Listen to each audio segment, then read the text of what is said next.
It's yet another episode of the Locked On Coyotes podcast. We continue our season in review. On today's episode, we are discussing the coaching staff, what we liked, what we didn't like, and all things in between on today's episode of Locked On Coyotes. You're Locked On Coyotes, your daily podcast on the Arizona Coyotes, part of the Locked On Podcast Network, your team every day.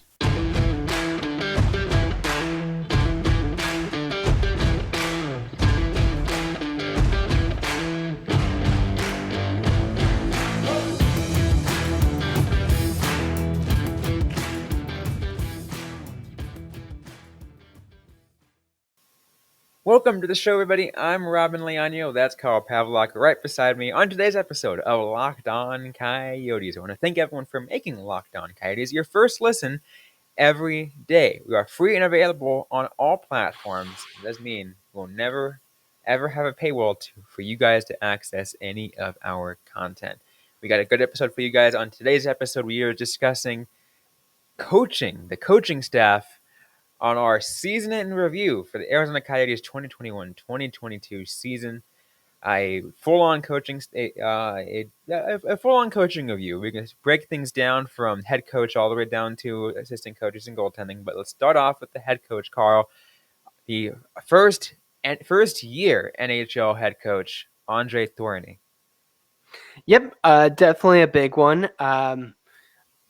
It is really tough to evaluate a first-year coach, especially because this is really his first year. So often NHL coaches get recycled and go across multiple teams, serve as multiple assistants, but he is pretty fresh. And overall, I think he did a really good job. He was dealt a really tough hand, but he kept the team in it. I think kind of the best indicator for what I wanted to see was the resolve that the Coyotes had, like the fact that they didn't give up even if they were really behind in a game, or like we saw at the end of the year, if they were losing on the season, they kept going till the end. And that's something that you can really admire. I really enjoyed from the way he took this system and was like, okay, we understand there's an issue here, and the issue is second periods. The issue is not playing full games. The issue is confidence, and he addressed all of those, right? And then you look at how the team was at the beginning of the year, right? And they still had a lot of those issues towards the middle and even end of the year, but it was very obvious that he worked on those problems with the team. Yeah, I mean, no one is going to say that the Coyotes weren't having second period collapses right up to the end, because they absolutely were. Mm-hmm. But it's definitely one of those things where you're like, how much is it the system? How much is it the players? Because he definitely didn't have the best players to start. Yeah. And then a bunch of injuries happened. And the Coyotes lost some of their best players, and that just made it all the worse. And that's definitely one of those things where I don't feel comfortable evaluating him as a coach just yet. That's going to take a couple more years, but early impressions, I'm liking what I'm seeing. Yeah, I'm with you. I really enjoyed what I saw from him so far. And again, for a first-year head coach coming from the OHL, right? He came from the Ottawa 67s. And you said it. You said it right at the beginning. Very rarely do we see a team bring in a new first-time NHL coach. The fact that they recycle the same old guys every single time. Or even just promote it internally. It's like, all right, assistant coach, we're going to give it to you instead. And just keep going. It's the endless cycle.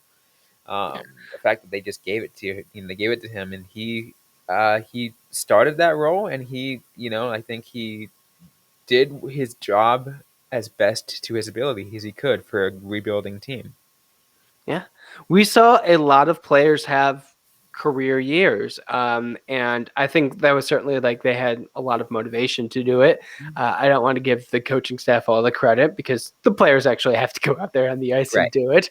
But I think he did a great job at motivating. I think, just the fact that we talked about, he trusted Clayton Keller and Nick Schmaltz to be together because, I mean, honestly, both of them did great work in the offseason to be in good shape to be that. But also, like, what else do you have to lose? And I think like the decision to play Clayton Keller on the penalty kill was definitely like a good like vote of confidence in a young player. So yeah, if he has a history of working with younger players, helping them grow and develop, uh, you know, players are a little bit older now than he was typically dealing with them, but still he is showing that development. And I do think he is like helping improve the younger players who, and that's what you need for a rebuild. I mean, yeah, that's what you need to rebuild because the younger players are going to be the cornerstones of this team. 3-4 years down the line, and they already are, but they still will be when they start to emerge. Yeah, and I mean, we did get a good chance to see how he like dealt with rookies because just a lot of people made their NHL debut with the Coyotes this past year. Yeah. Goaltending doesn't really seem to start goaltenders back to back for games, which is smart. Except for like a few situations towards the end of the year when When it became more necessary, yeah. then yeah, it made sense. But like he did it when it made sense, which was good, right? Like compare that to the Take era where it was like, dude, what are you doing? Like, Yeah. give Darcy Kemper, give Antti Raanta, give Aiden Hill a break. Yeah, definitely that. Like, it is, good signs, but so much of coaching is stuff that we don't see. It's like what's happening in practice, what's being said on the bench, what's being said in the locker room. And we saw like positive signs. Like the team never really seemed to give up. Like, despite the odds being stacked against them, they would still like go out and like try and get a goal, like try and break a shutout, which is, a good indication that he has the room, which has got to be a really tough job for a losing year. Yeah, absolutely, definitely a really tough job. We do still got more to get to though on this episode of Lockdown Coyotes. We're going to get to assistant coaches. We also have a goaltending coach to get to, as well as by the end of this all, an assigned letter grade of how we thought the coaching staff did as a whole for this Coyotes' first year of the rebuild. All that and more coming up in just a sec, but first, a quick word from Carl. So I have a question for you. Don't you love chewy, chocolatey brownies? What about caramel brownies with caramel swirled on top? They're so good. I made some brownies over the weekend, posted a picture of them on Twitter, but they took a lot of time and energy to make, and I had to do a lot of dishes. You know what's so much easier? You can get a caramel brownie bar at built.com. And you better act fast because they're gonna go because they're fan favorites. Forget about dessert. These are much better than dessert. They have macros that are unreal. Only 130 calories, 17 grams of protein, and only 4 grams of sugar. I made brownies. It was a cup of sugar. And then for the frosting, it was a cup powdered sugar. So that's just so much sugar. You're not going to get that with a Built Bar. What I want you to do, go to built.com and use the promo code LOCKED15 to get 15% off your order. That's LOCKED15 for 15% off. With Built, tasty the new healthy. So go to built.com right now and get your box of caramel brownie bars right away. So now it's time to get to assistant coaches on today's episode of Lockdown Coyotes. Once again, thanking everyone for making this show your first listen every day. We are free and available everywhere you get your shows. But let's get to assistant coaches, Carl, because we had 3 assistant coaches on this team that came in for the Coyotes this year. We had Phil Housley, we had Stillman, and new assistant coach Mario Duhamel, who actually came over to the Coyotes from the Ottawa 67s alongside André Tourigny. Obviously, this wasn't announced until September, but he followed him on. Yeah. Something that we've talked about this season, like you expect a new head coach comes in, the existing assistant coaches stay at some level of continuity, but after the first season, like when you really want to start to, shake things up, bring in your own people. The Coyotes were about to enter in an interesting year. Like there was potentially going to be a taxi squad. There ended up being one for like a month, less than a month. last But then. I think Bear just wanted someone who was like, who he was familiar with to kind of like serve as a jack of all trade. But I do think that Stillman and Housley were kind of the main ones. Stillman's going to be around for next year. Housley is not. Yeah, Housley's contract ended at the conclusion of this past season, and they decided, yeah, we're not going to renew, and it made sense because and as you said it, Tourigny wants to bring in his people. And Housley wasn't. Housley just came in as a previous regime, and he was a head coach of the Buffalo Sabres for a while before he just for a couple of years before he came back. He came to Coyote, so he's been around, right? He just did not fit the Coyotes system. Yeah. And Housley ran the defenseman. I think he also ran the power play. One of the Yes, kind of few coaches who does that. Yeah, did the power play. He did that under Tocchet. I will say that. I'm not sure if he continued that practice, but you're saying yes, so I will go with that. I mean, I believe so. I mean, the power play looked the same. Yeah. The Coyotes' defense was not good. Like the blue line was one of the more frequent, topics that we discussed. The Coyotes gave up a lot of goals, and I think the defensemen are part of that. I don't know how much of that was Housley's fault because the Coyotes lost two of their big defensemen that they thought were going to be like there for injuries, Jacob Chikrin and Connor Timmons. Timmons, of course, sat out for longer, but I do think he was planned to be a bigger part. Team traded Lyubushkin, so like he had to deal with a lot of rookies from, the AHL making that early jump. So I don't want to put all the blame on him, but the Coyotes blue line hasn't been great for a while. And they don't get a lot of offense from it, which you would think would be like what Housley would bring. Yeah, you would think so, but it just did not. It just didn't translate, right? It didn't translate under Tocchet either. Let's be fair. Like the Coyotes blue line has not been that lethal in a very long time, and they were being paid like they were. So that was definitely an issue. This is fair, and that's why defense is going to be a major thing. That they have to address in the offseason. That's a whole nother issue. But what do you think about Stillman? I thought a little bit better. Definitely still some issues with the forward group. Yeah, the forward group, it was. I mean, let's put it this way: they had high peaks, but at the same time, their valleys were really low. Yeah. You had periods of time, and again, again, a lot of this was also a defense problem. So, also going back to the other issue, but what in April, where they outscored 55-10 in the first couple weeks of April, that was bad. They couldn't score.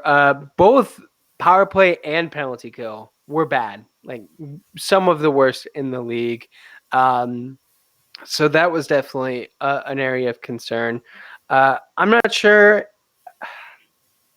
if Stillman is going to be around for much longer. I'm trying to get his contract details.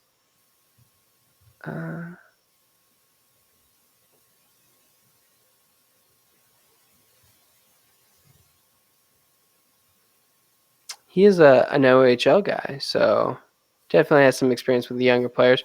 I'm not sure. It all kind of depends on what happens this next year, but it'll be interesting because there's going to be a whole new crop of players. So you could have is it the players or is it the coaching argument for round two?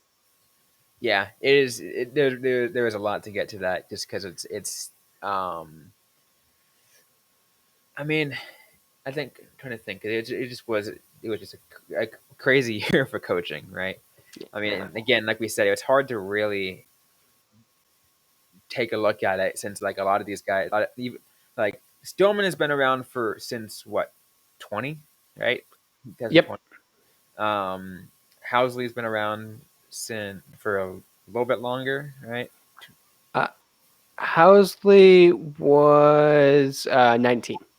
19. There you go. So each of these coaches were hired, 1 year after another. Yeah. With Housley being around the longest, Stillman then the next one, um, and of course Duhamel being the most recent, who we have no idea how that one's going to last. Yeah. I mean, of the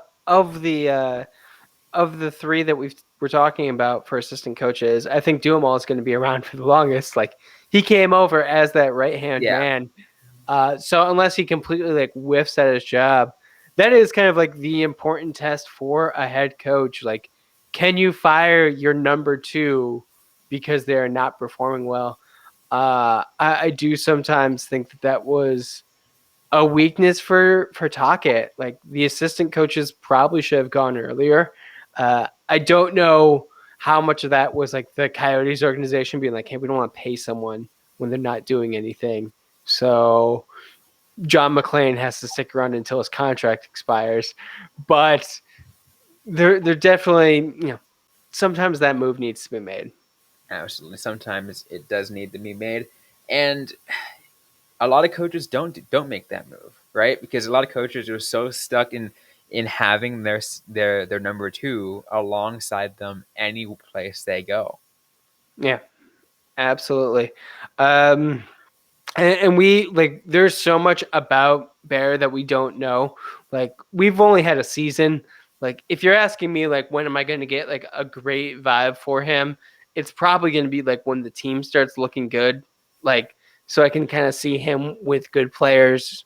I've only seen him with, a few good lines and then some washed out vets. Yeah, makes sense. Makes sense. We still got more to get to on this episode of Locked On Coyotes, though. We're gonna get to goaltending coach in just a moment. Plus, also we're gonna give a silent grade to the Arizona Coyotes coaching staff. Yeah. But first, a quick word from our sponsors. So now let's take a look at the coaching staff, Carl. Well, there really was one. The goaltending coach. I completely flubbered on that, but um, We're not talking about the goaltending coach. Anyone, any video review coaches? Sorry, we're not going to be there. Conditioning coaches? No. We're going to stick with the last one. Schwab, the Corey goaltending coach, Schwab. his 7th season Yeah, with the he is the organization. longest tenured assistant coach, and I think with good reason. I mean, look, the Coyotes have consistently been able to put up good good goaltending performances, no matter who's up, right? And Yeah, I don't know, like if it's just good scouting from the scouting department. I'm bringing in good goaltenders. Um, I mean, or maybe not. I don't know because like it's interesting because again, you look at the way how awesome of a couple years we had of Darcy Kemper and Antti Ranta, despite their injuries, yeah. and everything like that. But Bronto was a pretty easy call, I think, for being a starting goaltender. well, he was Like, a I think he was anyone a seasoned veteran who's been around for a while. Yeah, and just never had the chance, and was with like the Rangers behind Lundqvist, so Yeah, he wasn't going to get that chance anytime soon. Kemper was definitely like a bit of a, definitely good work. He played okay for LA, not great with the Coyotes when he first came over, but he had like a great offseason. And I think we saw Schwab's influences this year. Like, I think he definitely made Wedgwood look a lot better than he did in New Jersey. yeah, Um, and and one same of thing with with Vejmelka, right? yeah, Like Vejmelka, a really good rookie year. yeah. And I will say, like, I think we talked about this on the Vejmelka episode. Some of his like best performances came after, he had to sit a couple games and work it out with the coach. Like, that was like a very clearly like a thing that he needed. Vejmelka needed a backup to kind of like take over for a couple games, which is understandable. And part of that's like you need time to rest, you need time to potentially recover from like minor aches and pains and injuries, but also you get to work with a coach, you get to like reset your game. And Schwab did great stuff with Vemelka. I am curious to see what he can do. I don't know what the Coyotes are going to do for goaltending next year. Yeah. So until we know that, I am very much just like, I don't know how Vemelka's going to do. I don't know who's going to be like potentially in net with him. Because they don't. I mean, they don't have a true other side of the goaltending. Because Sateri was just there to kind of fill uh, the role of just an extra goaltender while after they got rid of Wedgwood. Yeah. Right. And it's just like, And I do think that maybe they thought that he could do something. Did not have a great season with the Coyotes, though. I mean, let's also be fair. Like they didn't want to hold on um to Hutton, because Hutton definitely wasn't reliable. I think Hutton was long gone by that point, wasn't he? He was already no, he was not gone yet. Like he was still like He was. I think he was traded before then, but he was still in Tucson as part of that agreement. Yeah, actually, I think he was waived from Hutton. It might have been waived actually, but either way, like there's not really the goaltending there. I'm not sure when Prosvetov comes up, if he ever does. he will eventually. I just don't think it's going to be next year. And something that we've kind of talked about, like off mic, but there is some the idea of trading Jacob Chikrin, like potentially one of the return pieces, goaltending, like something the Coyotes could probably use for like the medium term. Like they signed Vemelka, but they didn't sign him for like a lot of money or term. Right. He's not making starting money. No. I mean, again, he played well, but on a 1-year rookie deal, right? Yeah. Coming from Europe, so it's so now he gets a show me deal. Like, hey, show me that you can do the exact same thing or better next 2 years. Yeah, he's got 3-year deal, averaging 2.725. So. But regardless, I do. Yeah, what we were getting at is I agree with you. I think that Schwab did great on working with those goaltenders and trying to get them to bounce back from bad games or work on developing their game and stuff like that. And I thought, I really thought that he did his job good. Yeah, definitely. Of the 3 coaches that aren't the head coach that we talked about today, I guess kind of 4, I think he is definitely the one who has like the firmest ground moving forward. Very clearly, we saw that he's doing his job pretty good. Absolutely. So now let's get to a assigned letter grade for the coaching staff. It's a tough one for me because of the rebuild and the question marks that there still are at the end of the year and how I thought the team was. Because again, but I will say, like I was glad they did what they did despite the lack of talent. Right? I thought the team was going to finish with like the worst point total in franchise history. Yeah, and they weren't even the worst team in the league. No, they weren't even the worst team in the league. Also by surprise, which was another surprise. I'm going to give the coaching staff C+. Okay. I am right there with you. I'm gonna give them the same grade. I don't know how good they did, because I can't separate like the coaching from the players on the ice. I think they definitely did well. It's a pass, absolutely, but I do kind of want to see more. Like 2 years from now, when Dylan Guenther is playing, that'll be kind of like a big test. Like, what kind of year does Dylan Guenther have in the next Mhm. couple of years? What kind of year does Soderstrom have? Can Barrett Hayton develop into a second line 1C. center? Yeah. Can he be a second line center and have to play number 1C because it's the Coyotes for a year? Yeah. Like these are kind of the questions that are really going to determine. But I do think that like putting trust in Clayton Keller is a good indicator for this coaching staff. Absolutely, absolutely.